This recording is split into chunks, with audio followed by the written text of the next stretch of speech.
उदयगिरी गुफाएं rock cut गुफा अभयारण्यों का एक समूह है जो एक बलुआ पत्थर की पहाड़ी में उकेरी गई है, जो क्षितिज पर प्रहरी की तरह खड़ी है। मध्य प्रदेश के विदिशा जिले के सोनपुरा और उदयगिरी गांव में स्थित ये शास्त्रीय गुप्त कलाओं के बेहतरीन उदाहरण हैं। साहित्यिक रूप से सूर्योदय की पहाड़ी का अर्थ है। उदयगिरी को हाथी गुफा शिलालेख में कुमारी पर्वत के रूप में वर्णित किया गया था।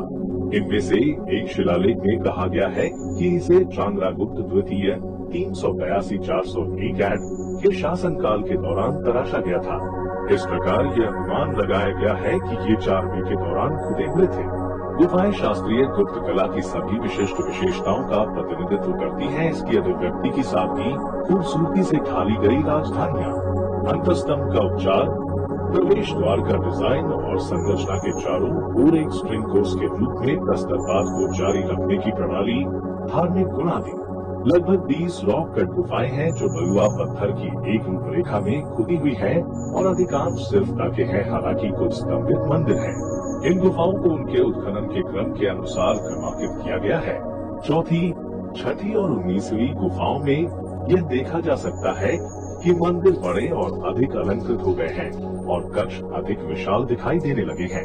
गुफा एक, जिसका एक अग्रभाग चट्टान के एक प्राकृतिक किनारे से अनुकूलित है, इस प्रकार सेलिया की छत और उसके बरामदे दोनों का निर्माण होता है। 4 स्तंभों की पंक्ति फूलदान और पत्ते के पैटर्न को धारण करती है। बड़े पैमाने पर नक्काशीदार अग्रभाग और द्वार की विशेषता मंदिर उत्तरोत्तर अधिक विशाल और अधिक अलंकृत है। 5वीं शताब्दी की शुरुआत में गुफा संख्या 5 में विष्णु को वराह सुअर अवतार के रूप में एक विशाल नक्काशी में दर्शाया गया है। इसे वराह गुफा भी कहा जाता है। मूर्तिकला पृथ्वी देवी पृथ्वी को एक दांत पर ऊपर उठाए हुए है। फिर भी एक और बड़ी मूर्ति लेटे हुए विष्णु की है। छत को देवताओं और 2 पुरुष संगीतकारों की पंक्तियों को पैनल के पीछे और किनारों पर देखा जा सकता है। परिचारकों के आंकड़े के साथ नदी देवी गंगा और यमुना की छवियां। यह दावा किया जाता है कि ये दृश्य गुप्तों द्वारा उत्तर भारत के एकीकरण का प्रतिनिधित्व करते हैं। कुल मिलाकर यह विशाल समूह गुप्त कला और वास्तुकला की जीवन शक्ति और ताकत का एक समृद्ध प्रतिनिधित्व है। गुफा 4 को बीना गुफा के रूप में जाना जाता है, जो प्रक्रिया में एक चरण है। गुफा संख्या 4 में देखा जा सकता है। रॉक कट प्लेटफॉर्म पर गुफा 4 के अंदर प्रभावशाली शिवलिंगम है और कुछ नाजुक पुष्प स्क्रॉल के माध्यम से गुफा तक पहुंचा जा सकता है। चौखट के पास वर्गाकार ढली हुई चट्टानें हैं और गुफा 2 चट्टान नक्काशीदार खंभों और 2 द्वारपाल या द्वारपालों से घिरी हुई है। गुफा 6 में मकड़ों पर खड़ी नदी देवी, जलीय राक्षसों और 2 खंभों के साथ नक्काशीदार राजधानियों के साथ अलंकृत नक्काशीदार द्वार है। दीवारों पर दोनों तरफ देवताओं के विस्तृत नक्काशीदार मूर्तिकला पैनल हैं, जो विष्णु के वराह और दुर्गा के रूप में अभिभावकों और छवियों को दर्शाते हैं। ऊपर चंद्रगुप्त द्वितीय का एक शिलालेख भी है। गुफा सन 9 अपने बड़े तहखाने और विशाल 8 फीट ऊंचे खंभों, अपने लंबे बरामदे और स्तंभों वाले हॉल के लिए प्रसिद्ध है।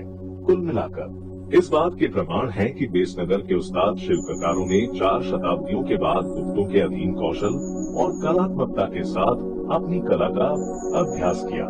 गुफा संख्या 13-12 फीट लंबी एक खुली गुफा है, जो भगवान शेषशायी विष्णु की बड़ी चट्टान को काटकर बनाई गई मूर्ति के लिए उल्लेखनीय है। 5वीं शताब्दी के मध्य की गुफा 19 वास्तुकला के मूल्य की विशिष्ट विशेषताओं को दर्शाती है। यह गुफा गंगा और यमुना की छोटी आकृतियों और आकर्षक पैटर्न के लिए उल्लेखनीय है। अमृता, अमर जीवन का जल प्राप्त करने के लिए दूध के महासागर का मंथन करने वाले देवताओं और राक्षसों के मिथक को दर्शाने वाला एक भित्ति चित्र सतल के ऊपर उकेरा गया है। कई लिंगम और एक नंदी छवि देखी जा सकती है, जो इंगित करती है कि यह एक शैव गुफा है। गर्भगृह में 4 स्तंभ है, जिनमें वर्गाकार शाफ्ट है। छत को 4 विशाल खंभों 8 फीट ऊंचे और 1 फुट 7 इंच वर्ग द्वारा समर्थित किया गया है, जो चट्टान से भी निकला है। उनके पास बड़े पैमाने पर अलंकृत राजधानियां हैं, लेकिन चारों कोनों पर सामान्य टर्नओवर के बजाय उनके 4 सींग वाले और पंख वाले जानवर हैं, जो अपने पिछले पैरों पर सीधे खड़े हैं और अपने पैरों के साथ अपने मुंह को छूते हैं। इनमें से बहुत सारी गुफाओं पर महत्वपूर्ण शिलालेख हैं, लेकिन उनमें से कुछ स्पष्ट रूप से उस समय की अवधि का संकेत देते हैं जब वे बनाए गए थे। उदाहरण के लिए गुफा 7 में मिले शिलालेख संस्कृत में है और उन पर दी गई जानकारी को देखते हुए शोधकर्ताओं ने उन्हें 5वीं शताब्दी के शैववाद के लिए जिम्मेदार ठहराया है। इसी तरह एक जैन भक्त द्वारा बनाई गई गुफा 20 में पाया गया एक अन्य संस्कृत शिलालेख जैन धर्म के प्रभाव को दर्शाता है। हम में से अधिकांश के लिए इन रॉक कट गुफाओं और उनके शिलालेखों को समझना थोड़ा मुश्किल लग सकता है, लेकिन कोई भी निश्चित रूप से उस कौशल की प्रशंसा कर सकता है जिसके साथ इन गुफाओं को चट्टान को काटकर बनाया गया था। अगर दूर से देखा जाए तो गुफाएं और आसपास का क्षेत्र किसी अन्य वन क्षेत्र की तरह ही दिखता है।